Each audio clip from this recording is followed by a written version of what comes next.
You know Ghanaian author Yaa Gyasi's award-winning debut novel Homegoing is a proper Ashanti story just by how often yams show up in the book.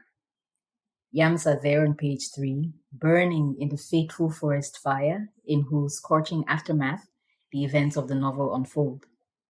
Yams are there on page 4 as a weapon used by the character Baba against her stepdaughter Efia.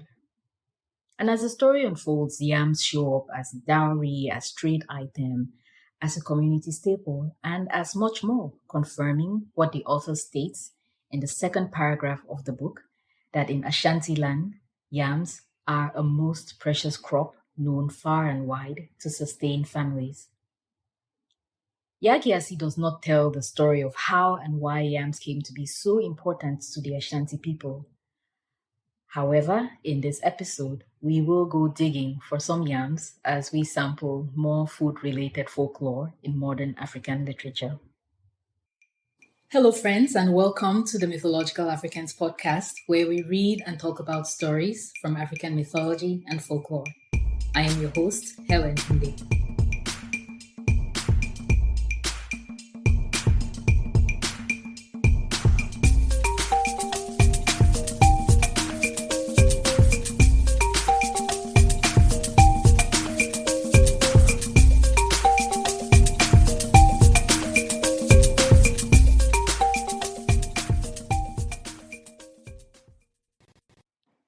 The Coming of the Yams, an Ashanti folktale. There were not always yams in Ashanti. In ancient times, it is said that there were none, and the people often found it hard to raise enough food to last them the year round. But one day a traveler came through the country carrying a yam amongst his possessions. This yam was seen by an Ashanti man named Abu.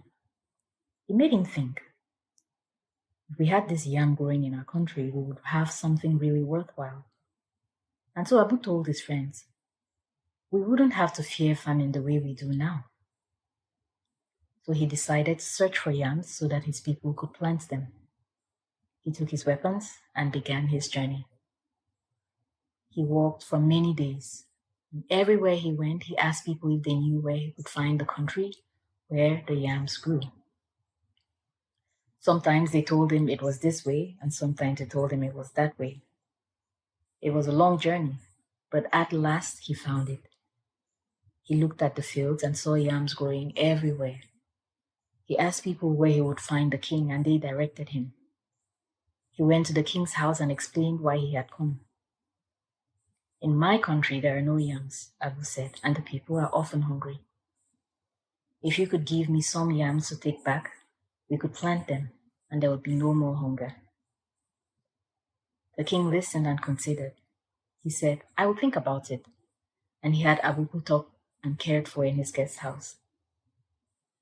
After several days, the king sent for Abu and said, I would like to help your people.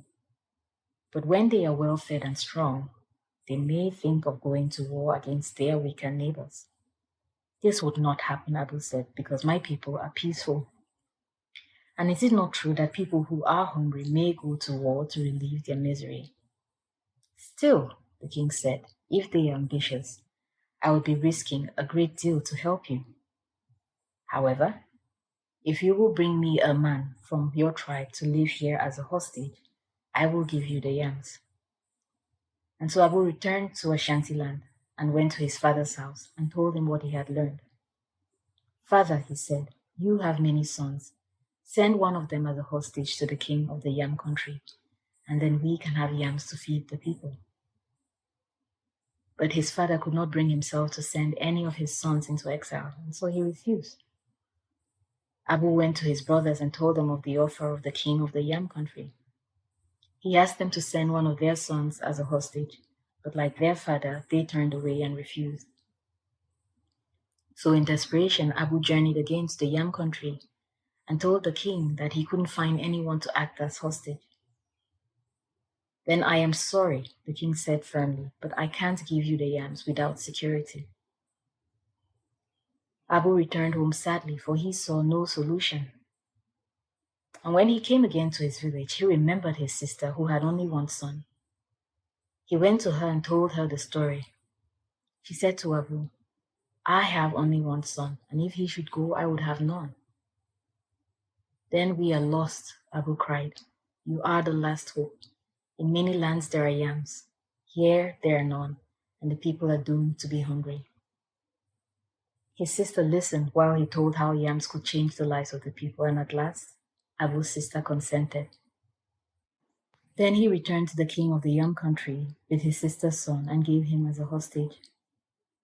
The king took the boy into his own house and gave Abu yams to take home in exchange. When Abu came back to Ashanti land, he gave the people yams to plant, and they were glad. The yams grew and were harvested, and there was plenty to eat. The yam became the most important of all the crops grown in Ashanti. As for Abu, he declared, my father refused to send a son as hostage in exchange for the yams. Each of my brothers refused to send a son. Henceforth, I will have nothing further to do with my father or my brothers. It was my sister who gave a son so that we might not go hungry. She will be honored. When I die, all of my property will be given to my nephew who lives in the yam country, for he is the one who made it possible for us to eat. And so it was that when Abu died, his cattle and his land passed on, not to his son or his brothers, but to his nephew, the child of his sister.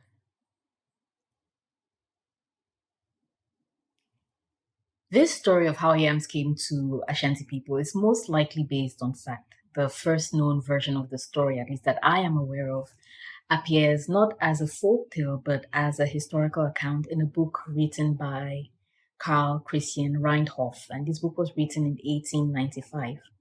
What's interesting is that Karl Reindorf was a historian, teacher, farmer, trader, and physician, and pastor. And he was of Ga, who are Ghanaian people, Ga and Dutch descent.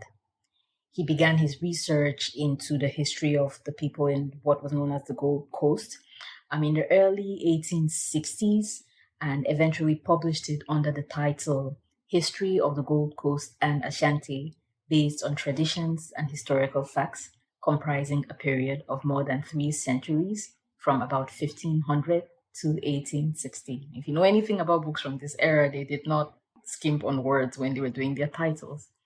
Anyway, in the folklore of the Ewe people, who are also found in Ghana and in Togo as well, yam cultivation was introduced by a hunter who discovered the edible tuber while on a hunting expedition.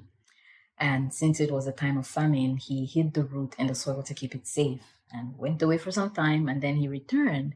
He found that it had sprouted leaves and grown bigger. And the rest, as they say, is history, or folklore in this case.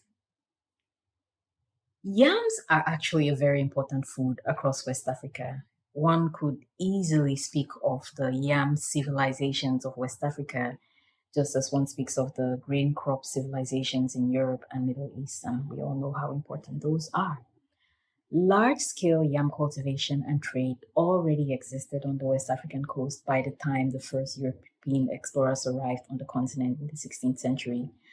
And scholars largely agree that the cultivation of Dioscorea rotundata, that's one of the African species of yams, predates the arrival of Dioscorea alata, that's the Asian species. And this is to push back against some of the ideas that African foods came from elsewhere. Now, there are many, many, many traditional African foods that were imported to the continent. Yams is just not one of them.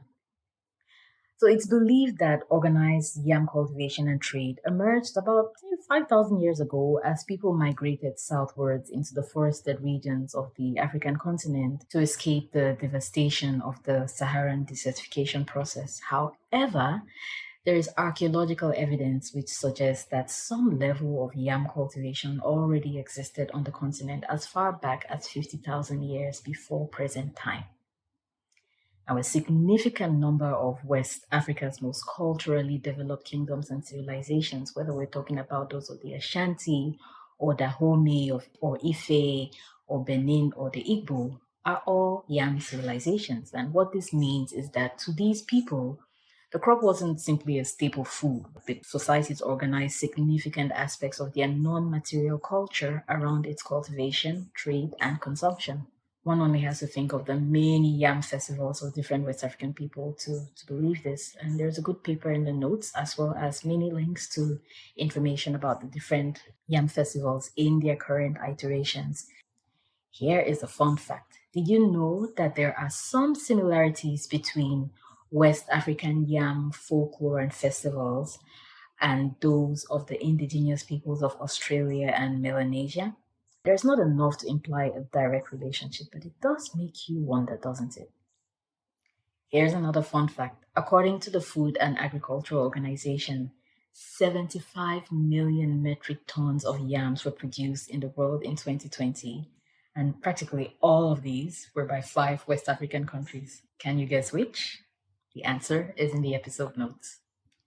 Thank you as always for listening, and I will see you next week.